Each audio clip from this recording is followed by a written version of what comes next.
Yeah, don't jump. Just for the camera. Big man. Good to see you. Good to see you. How you doing? Good. How are you? Good, mate. You're the hardest person to get hold of. It's an absolute joke. No, if you see me, I'll talk. Yeah. I'm literally like, I'm at the track and I'm like, Sally. I'm like, can you just tell Jonnie to reply to my message from 4 days ago? Oh yeah, sorry. Yeah, I'm terrible on text. Do you know what it is? Yeah, it's just, do you know what I was gonna say? I can't make an excuse. It's just bad. Yeah, it's just bad. I need to get better. I try. I'm just so forgetful. Mm-hmm. Like, I think I've just probably got ADHD. Everyone tries to diagnose themselves these days, so it's probably not. It's just my excuses to just act how I act. But I'm so in whatever I'm doing that I'm not thinking about anything else. Mm-hmm. So it's like, and then I'll, for example, be in the middle of something, get a text, and I'll be like, right, I'll get back to that in like an hour or so. Like when I'm literally, because I like to sit down. I actually want to like get back to you. I don't just want to like be in the middle of something and send you a text and not really think about it, and then I never do it. Yeah.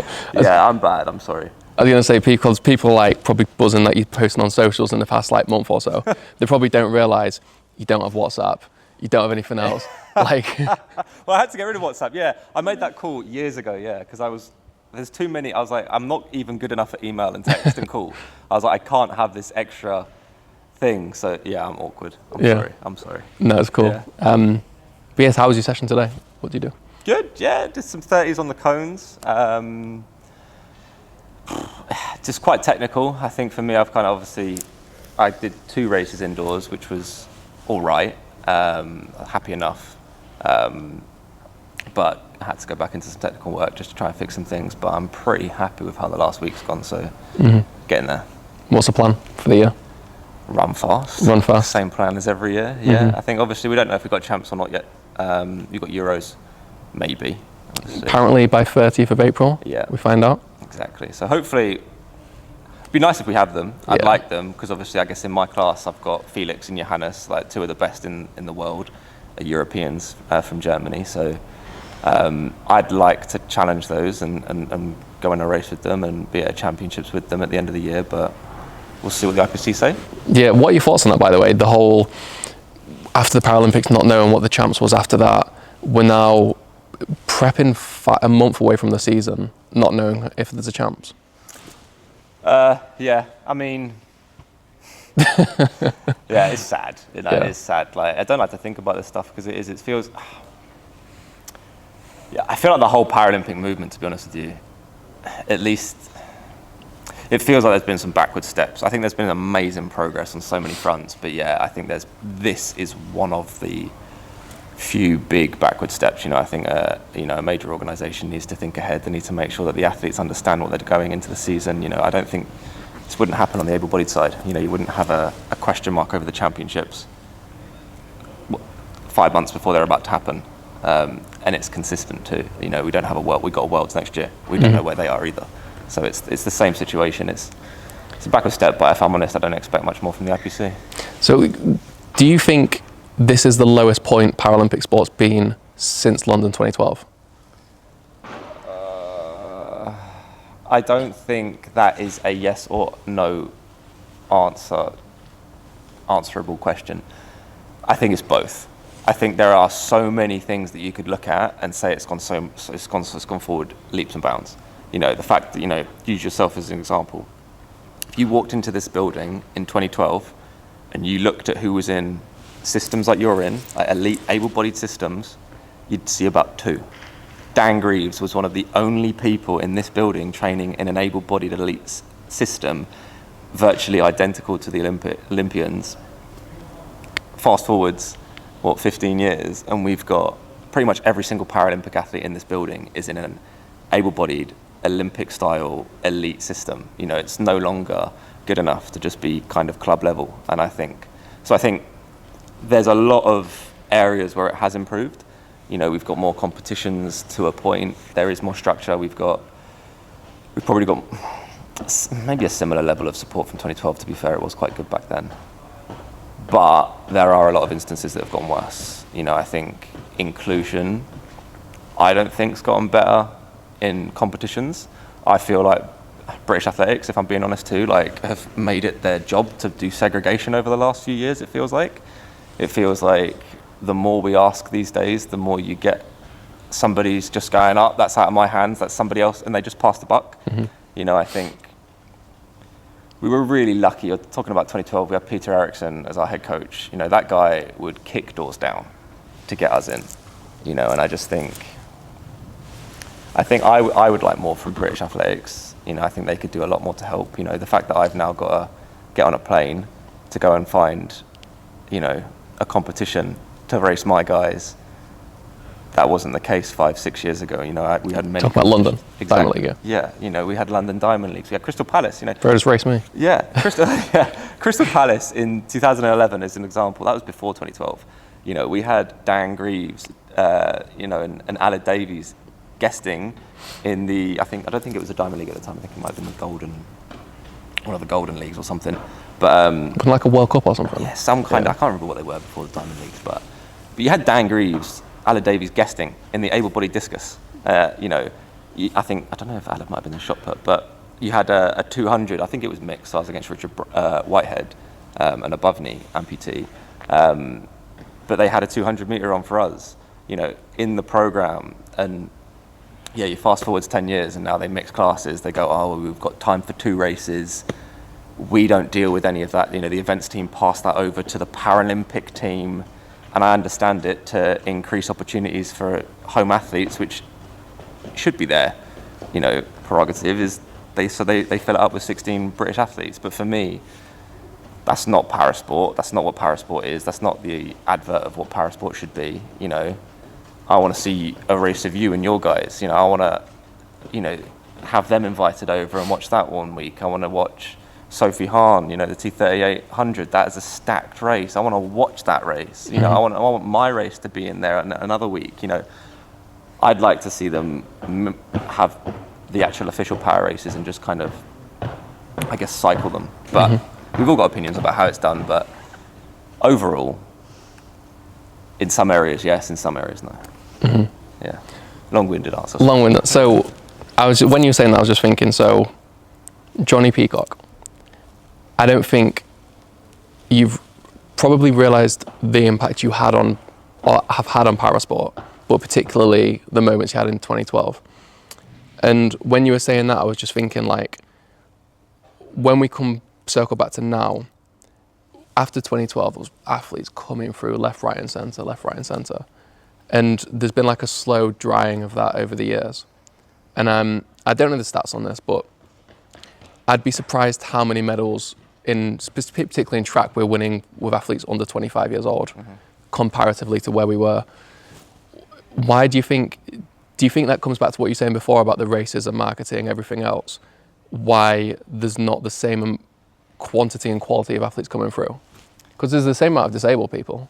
Yeah, it's a really good question. I think density is increased, so it's not as easy for people to walk on, if I'm being honest. So I think that's one thing, like, Paralympic sport is young, it's evolving, right? And I think, you know, we go back,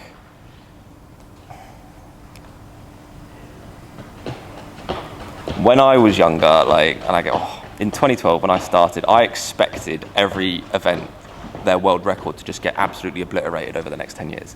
It's actually not what we've seen. We haven't, some world records have been pushed on a little bit, but what we've actually seen is just that there's a lot more people closer to that world record.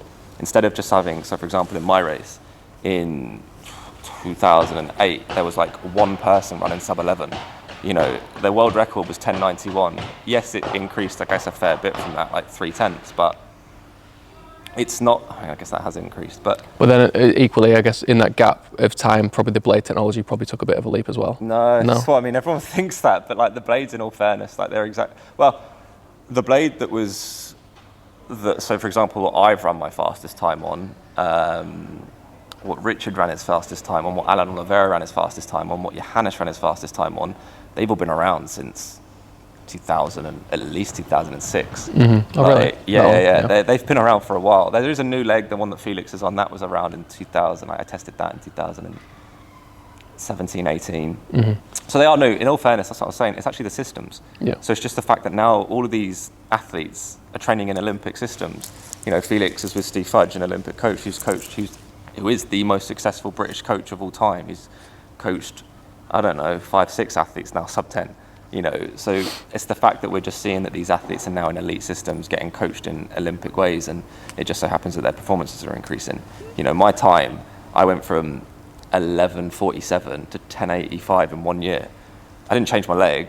I just went from a club level coach to Dan Paff, who'd coached Donovan Bailey, coached these amazing athletes to run sub 10. And I suddenly trained like an elite athlete. Oh, my time got a lot quicker. So it's like, no, it wasn't ever the legs. It was just training and people being exposed to elite sport and actually, I guess, meeting that expectation. So I think it is harder for people to walk on. So I don't think it's as easy for you to walk and go and find a 15-year-old like we did back in the day who's going to break a world record. Like, you know, that's already been done now. You know, those 15-year-olds have broken that world record and they've turned into 25-year-olds who've trained for 10 years, who have taken that record down to a point where it's actually now respectable. And it's actually now means that, no, if you want to go and get a world record, you're going to have to go and train a little bit. Yeah. So I think, if I'm being honest, that's probably what we're seeing in terms of why you're not getting as many walk-ons. I've had this conversation, so I actually had a conversation with guys at BA 2 years ago, and I said to them, that's their biggest problem right now in the system, is that I don't think the system here is good enough. Nobody's hitting their ceilings. And that's the problem, is that I think there's so many athletes who haven't hit their ceilings at the moment. And it's been, in my opinion, that's been confirmed by the worst world championships on both able-bodied and Paralympic side that we've ever seen last year. You know, Delhi and us, that was the worst we've ever done at the championships. I think since the inception of it too, so going back to when it was the IWAS, which was only, that was the International Wheelchair and Amputee. Yeah, and then it was IBSA. So they had so that was when CP was separate, wheelchair and amputees were separate. There are all these separate world championships. We won more medals at the separate world championships without CP and all that. Yeah. That should never be the case. And especially right now in terms of the setup and the systems we've got, the access to all of these experts, we should be smashing it at the moment. And I think you're right. I think British athletics relied so much on talent ID. You know, they just, I thought athletes were just going to keep walking in because they did after 2012. I mean, literally, I got picked out of my school. It was like, you've got a disability, run around the field. But it was probably easier because it was like 6 months later, I was like, Hannah, you, Richard Whitehead, David Weir on TV. I guess now you might get picked out and you're like, I don't want to do it. Like, what is it for me? It's just been, yeah. Oh, what? So you're saying that you think that there's not as many, like, almost like athletes that you want to be like? That's what I was asking you. Is it a marketing thing? Well, this is why I said, like, I don't think you realise the impact you had. Oh, okay. Well, that's when I said it, and I wonder if now we don't particularly market, but not just para, just the sport in general. Well, okay then. So what we're saying there is, do you think, like, what I think is a better advert for the sport, which is events in their class. So, for example, I put on a Diamond League today, and I have to watch a mixed race. Somebody breaks a world record in 4th. Like, how is that something to aspire to? So, I could go and become the best in my world and come 4th in a race, not even get a medal, but I've broken the world record. You know, and that's for me, that we are now a token event again. We've gone from being a competitive events in their own rights, just getting the chance to see you race against your guys that you step on the line against at a World Championships, at a Paralympics, and actually getting to see you test yourself and getting to see those competitive races and seeing if you can actually just get to the line before that person. We're now mixing it, going, oh, well, Zach's next to someone that he doesn't actually race against at the World Championships, which means really this event doesn't matter.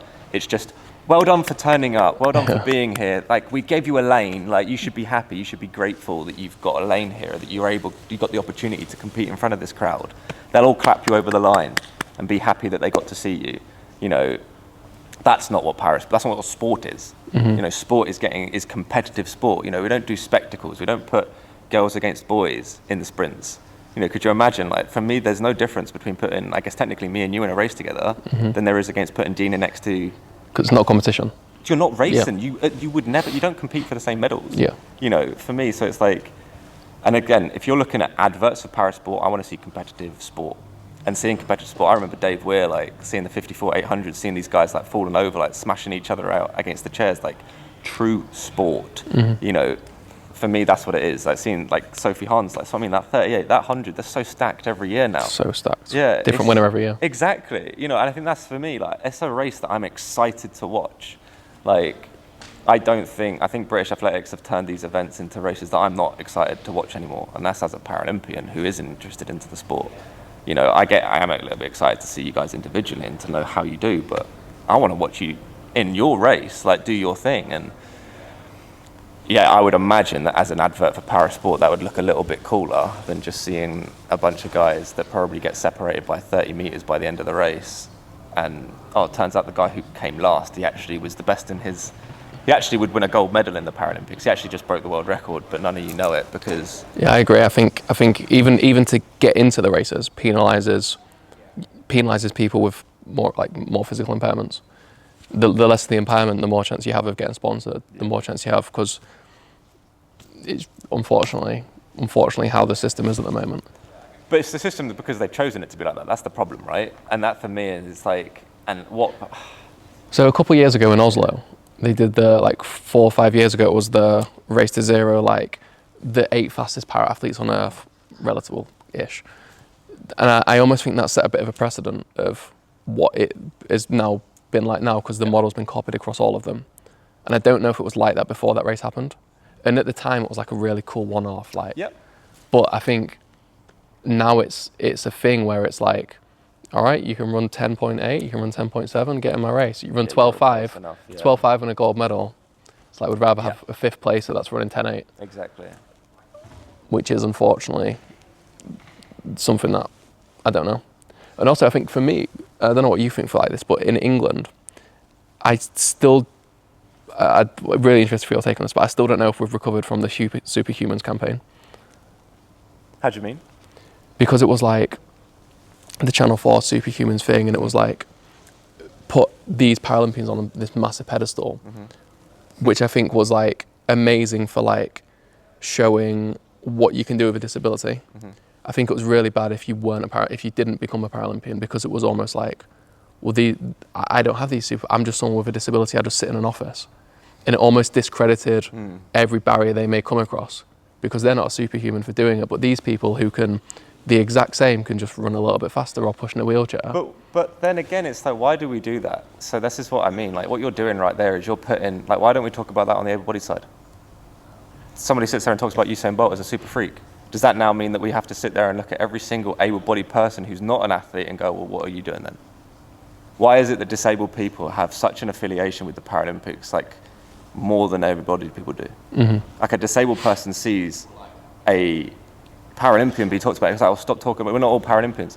Yeah, I know. Yeah. We weren't saying you were. We were just talking about these people and saying how cool they were. Why is it that when we go in the disabled spectre, suddenly it's the Paralympics and disabled people? It's like, oh no, we're the same. Oh, I do. How many people do you meet who do disability sports say they're a Paralympian?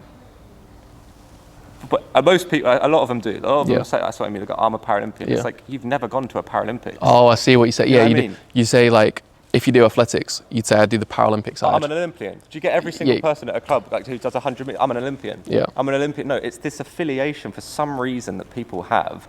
They go, oh, it's like they own them. It's like, as Paralympians, it's like, oh no, I'm disabled too. I own you. We're the same. And it's like, well, yeah, no, I'm just an athlete. I just, like, for some reason, and I get it, it's because we are like this,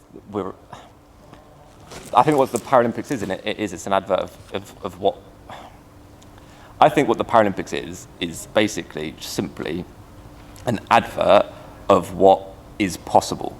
We sit there and we put boxes around people, so it's like, oh, you don't have a leg, you can't see, you can't do this. And then we go, well, actually, no, we can. We just maybe got to figure out a couple of different ways around it, but we can do it actually very well. And we'll show you how we're going to do it. We're going to go and figure it out. And that, for me, is just the test of humans. You limit us, and we'll go and show you how we're going to break that limit, how we're going to go and be creative, find a human creative solution around it, go and work harder, go and find a different way to achieve that same result. I think that's what the Paralympics is, and I think that's what equality is. It's just showing us how we break down. It's like, it's all about like glass ceiling, isn't it? It's just about smashing it down and going, okay, no, this is actually judge me for me. Don't judge me for the box that you put around me before you even spoke to me. For some reason, I don't understand why it is, it's like you speak about parasport and suddenly it includes disabled people who aren't athletes. Why is the same not true on the Olympic side then? True. Does that mean then that we can't talk about Olympians being amazing athletes? We can't talk about Usain Bolt being a freak of human nature because Bob on his sofa, who weighs, I don't know, who doesn't want to do anything, who lives a really unhealthy life, you know, he's sitting there going, well, I'm not Usain Bolt, I'm not a superhuman, I'm not a freak athlete. It's like, well, no, we're not. We weren't talking about you, we were talking about Bolt. Yeah. So that's why I think the superhuman campaign, in my opinion, I think it was cool. Because it's like, that's the whole point, if that's what it is. It's the bracket of, these are just athletes. Okay, different perspective on that then. So if we're less so looking at in society and more so looking into that superhumans thing as sport recruitment, I think people may have given up and not wanted to. I think it took away the grassroots element of our sport because it made everyone that came into the sport, because I was one of them, want to become a Paralympian. And I think it was almost like you come into Paralympic sport, even I said it then, come into parasport, not to take part, not for fun, not for grassroots, not for recreation or health or mental health. It was to be a Paralympian. And I think when a massive group of people realised, like, it's pretty hard that, I think they stopped. And I think that's why we maybe saw a big boom of people get to the top within a 5-6 year period and we had massive success. But below that, the people that maybe needed longer developments, maybe just stopped. But then you're getting it for wrong reasons, in my opinion. But it's weird because I can give that perspective because I think that was my mindset when I came into it and I saw the campaign. Which is fascinating, but that's my point. Again, like I feel like that in itself is kind of getting to the root of the problem, which is why is it that when you're disabled, you feel like that's, and it's really difficult because it's like the Paralympics was invented for that reason. It was literally invented for that reason. You know, Ludwig Guttmann made the Paralympics in Stoke back in the day to literally get the wheelchair people out of bed. That's literally why it was then. It was going, well, they need to kind of rehab themselves. They need to go and exercise because they need to go and improve their body's fitness. It's just for health. I need to give them a target. Right, let's get them out. Let's do like a mini Olympics. And then obviously it grew and grew and grew and it's become this thing. Now we're in a position of 2012 obviously helped lift it up there as to go, no, it's a sporting thing in its own right. Now, how is it? It still needs to be both. But you're asking yourself there, it still needs to be this thing. And it's like, well, does it? Because sport on the Olympic side isn't that. Every single person that tries to do sprinting doesn't do it because they're trying to, I mean, some people might. But most people who do sprinting don't do it because they want to go to the Olympics. They do it because they love sprinting. They do it because they love racing. They do it because they love going to the competitions every Saturday and they just love trying to come in every day and become a better version of themselves. They love just fixating on technique. They love doing all the jump stuff. They love seeing they enjoy training. They enjoy being active and that's why they do it. And yeah, maybe some of the ones that are really quick, maybe they have got it in their head that I'm going to the Olympics and I'm going to go hard. But why is it that, again, we segregate it when we're disabled and we go, oh no, the Paralympics is something different. And it's like, for me, we need to view them as the same. And it's like, the Paralympics, I understand. It's still, I think it has this extra thing than the Olympics does in that sense, in that it is still this, in a way, it is still this thing that helps try and get disabled people out of bed because we know, at the end of the day, we need to take facts as facts. Disabled people are more likely to not be active than able-bodied people purely because of that, because of the situation that, they feel like they can't get out of bed. So we do need things like the Paralympics. We need to keep pushing it so that we can help inspire them to get off of bed and to understand that they can go and do sport. But you're absolutely right. What I think we need to change is that mentality of it's the Paralympics or nothing. Yeah. You know, everybody moves. The whole thing that was done by Paralympics GB. Was literally for that purpose, was going, we're fed up of all, it wasn't ever about trying to get someone to go to the Paralympics. It was simply just going, everyone who's disabled, pump your postcode in and you'll see everything around you that you can go and do. And it's club, it's just going out and getting active. It's just about you trying to go out and do some sport and find a way for you to go and do, just to basically get out the door and to go and move your body, to be healthy. I think that is probably, in my opinion, a bit of a problem in the Paralympics. Is it says this infection of, you're disabled and you do sport, you go to the Paralympics. What do you ask? Do you ask Olympians that? Do you ask to an able-bodied person and go, you trying to go to the Olympics then? It's true. you go to the Olympics then? No, you don't. But for some reason, we put these boxes around disabled people, and it's like, oh, well, I don't want to be a Paralympian, so I'm not going to do sport. It's like, well, what? They got nothing to do with that, really. Like, if you want to do sport, go and do sport, and that's the problem that we need to go and fix. Like, that's a whole different thing in itself. But yeah. Like, I think that, look, I think that we put boxes around everyone, but we also put boxes around ourselves. And we go, I'm disabled, so it's like Paralympics. And it's like, I just don't think it has to. And I think that so often, if you can, you just got to try and mirror it. If you were able-bodied, would the same story be true? And if it isn't, then maybe it's a problem that you're creating, AKA, I'm a Paralympian. And it's like, no, you're not. You just want to get out there and get active, which you should do and you should want to do. But you're not a Paralympian. Maybe that's a bit harsh. But yeah, no. No, I get it. Yeah, but I guess, it's just what I'm trying to say is I just like, I want as many people, regardless if you're disabled or not, in my opinion, to get active. I think that's a problem of society these days. I think, that's my whole thing is, that's why I try to bring a book out for kids, is like, through sport, and you've probably done it too, you learn so much. It's so many life lessons. Yeah. But you also learn how good it makes you feel. And then you start, like, I don't know if you, like me, if you go into the science of it, but you start realizing what it does to your physiology. Just simply going and doing a warm-up every day. What that does to your hormones, what that does to your nervous system, how that does to your lymphatic system, like what it actually does to your body. And I'm like, why didn't we learn this in school? Why didn't somebody teach us in school how to be a human? That's basically what sport is how your body works, how to optimize your body, how to influence your body in a right way. But for some reason, we don't do that as a society. We don't do that as human beings. And for me, that's what I mean. I want that to be given to everyone, whether you're disabled or abled. Go out there and move yourself, be healthier, improve your feeling. Like, I personally, if I feel like crap, if I'm at home and I've got, even on my time off and I've got 4 weeks off, I don't just not do anything anymore. Because like, if I feel rough, I just do a 20-minute circuit, a 30-minute circuit. It doesn't have to be crazy amount. Like, but I try and... It's better than me in my off-season. We're just sitting, just chilling. Literally no chance of I doing 20 minutes. Oh, but you feel good. Do you know what I mean? No, like, I get what I mean. But I think I see because it's the age. It's the age they're coming through. Bro, it's like 2 years between us. No, I feel like that'll be your age.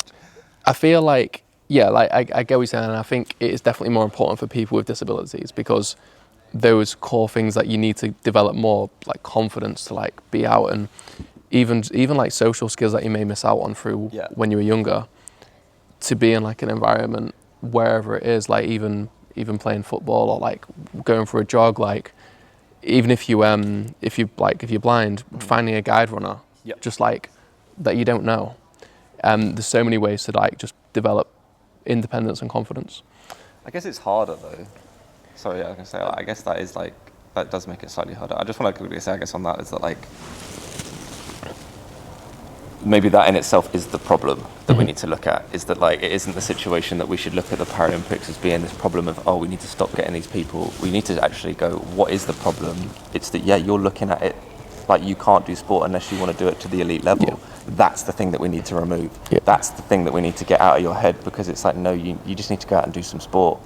So get them out, remove the I don't want anyone to feel like they don't want to do something because that's the other problem, I guess, quickly on that, is that it's the flip side, is that everyone tells them that they're a Paralympic. Are you training for the Paralympics? You know what I mean? If you're disabled and you're doing athletics, how many coaches are probably coming up to you talking about the Paralympics? Is the same true if you're able-bodied? Do you get everyone coming up to you talking to you about the Olympics? Not a chance. So it's like... I've seen people have surgeries and then come out and say, I want to make the Paralympics one day. Yeah. And you're like, it's... Like, I love the goal. Yeah. But it's a really good thing to have, but it's just like, I don't even know how to articulate it. No, it is. It's like, what's the problem is that's the only thing, is that like there's nothing in between. Yeah, there's nothing in between. Your goal to get back, I want to get moving again, Paralympics. Yeah. Why is there nothing in between that to go? It is, and I guess it's easy because it's like you feel like it's more achievable. Because it probably is, in all fairness. Like, it is statistically more likely to be achievable than going to the Olympics. But we need to fix that problem, which is that we need to give all disabled people confidence to go out there and do sport without the Paralympics being there. I was just thinking, I wonder if you're born completely able I wonder if you've got a higher chance of going to the Olympics or Paralympics. Oh, that's a great question. I'd love to know the answer. Yeah, that would be a fantastic question. Go on. Because I was born able. Yeah, it's what I mean. Yeah, that'd be fantastic. Were you from birth or? Yeah, I was able-bodied. Yeah, there you go. Yeah. There's two here. Fascinating. So last thing I want to touch on, because I don't know how much storage my SD card's got. I'm waffling. I'd honestly, I really hope this is still recording. What I wanted to basically touch on is I wanted to ask you, when you watch back the videos of London 2012, Rio, like winning the gold medals, and you watch those videos, does that feel like you? Or does it feel like you're watching someone else? Fascinating. Yeah, I don't even know. If I'm honest, like, I compartmentalize everything. Like, and I am definitely one of those athletes. Like, I barely watched my London race until I basically moved coaches in the 2016 season back to Dan. 4 years. Yeah, I barely watched it. I watched it when I had to go to an appearance and somebody put it on for me and I had to watch it or something. But I didn't really watch it. You know, it's not something, I was too busy. That's my ADHD. Too busy on the next moment. I'm not looking back at other moments because I'm living this one. Like, I'm so in whatever I'm doing. And that's, I mean, the most time I ever watched it was genuinely technical. When I was looking back going, what did I used to do technically? What have I lost that I used to do? Because it was like in 16, I had a difficult year and moved coach back to Dan when I'd left him. And can I interrupt you a sec? Yeah. Because from knowing you, like, that, the answer you've just given, I find it was so you. It's like you've had this moment where you've achieved what people grow up and dream of achieving. And when you watch it back, you just analyze the technical stuff. You analyze how you don't look at crossing the line. You don't look at holding. Yeah. You don't look at this is the pinnacle of sport. No. You look at the pinnacle of sport and think, how can I make this better? How can I run faster? Yeah. How did you do that? How did I do that? Yeah. What do you run? 1080? The 10.9, I think. 10.9, and you're probably like, how did I run 8? Why did I not run 89? Yeah. Why not run 8? But that's just you. Yeah. No, do you know? Because I think. And I remember I spoke to this with one of the previous agents back in the day, and it was, I think he said it. He sees it a lot in a lot of people that are talented, and it was just that you're greedy. If we're being honest, you're always thinking about the next thing. It's not, and I think in my head, that is stuff that I'll look at when I retire. Like, I think I will probably have a little bit more of that kind of view once I've retired, because I think at that point it's like, okay, now I can look back and go, how was my last 20 years, like, or whatever it was, like, how did that go? And I get to actually live them, and maybe I'll become that more annoying person posting my race every week going, oh, look at this, remember that time. But like, right now I'm too busy trying to do the next thing. Yeah, I think. Okay, and what is the next thing? So LA 28? Running 1s, 2s, what are we doing? 1s, 2 relay. 1s, 2 Don't relay. forget about the relay, yeah. Are we gonna win gold? Oh, and Are we doing it? In America, in their own backyard, that'd be cool. I mean, they'll probably mess up, to be honest. USA love messing up, don't they? USA and China, someone like the best guys in the world at the relay, but somehow they keep. Yeah, we're consistent. I think we'll do well. Yeah, I think 100. I think 200 is definitely on the cards. I'm excited finally. I think I've had 5 years where it's been like rubbish, and I've just been dealing with my leg stuff, and it's not been going well. But I feel like this is the first year that I'm just running again, training again. I'm feeling good. So yeah, hopefully I'll enjoy it. It might be my last cycle, so we'll see. I don't know. And the thing, even in the past few years, the thing I'd say from just training with you and watching you train is like, I don't think you've laid down what you've been capable of. No. Because from training, like, I remember we had a session a couple of years ago. I was in spikes, like I think you were in flats and trainers. Yeah, the 80s. I think. And you were just jogging next to me, and I'm like, I remember thinking like, Jonnie's gonna run so quick this year. And it's just a blade placement, right? Like, you just haven't been able to get it right. Well, it was, yeah. So, I kept messing it up, kept moving it around, so I was like losing my balance. I never felt good.